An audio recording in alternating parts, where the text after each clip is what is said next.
ang ika-64 na kabanata na pinamagatang Katapusan. Ito ay buod mula sa PinoyCollection.com. Nanirahan na si Padre Damaso sa Maynila mula nang pumasok sa kumbento si Maria Clara. Kalaunan ay inilipat din siya ng Padre Provincial sa isang malayong probinsya. Ngunit kinabukasan natagpuan siyang patay sa kanyang kwarto. Ayon sa pagsusuri ng doktor ay bangungot ang sanhi ng kamatayan ni Padre Damaso.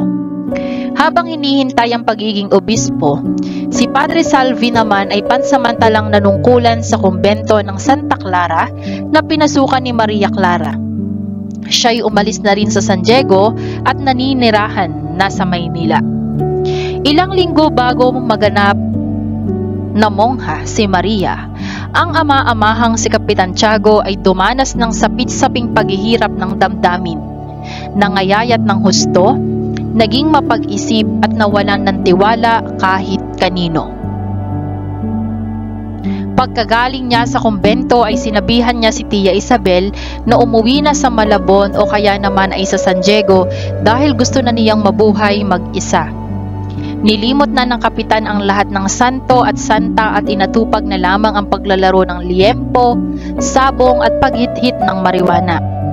Nang lumaon ay napabayaan na nito ang sarili hanggang sa nalimot na din ang kapitan na dati tanyag at ginagalang ng mga tao. Sa kabilang dako, si Doña Victorina naman ay nagdagdag ng mga kulot sa ulo upang mapagbuti ang pagbabalat kayo niya. Siyang isang taga-Andalusia. Nangungutsero na siya ngayon. Di na niya pinakikilos ang asawang si Don Tiburcio. Nakasalamin na ito. Wala na ring ngipin at hindi na natatawag na doktor para manggamot.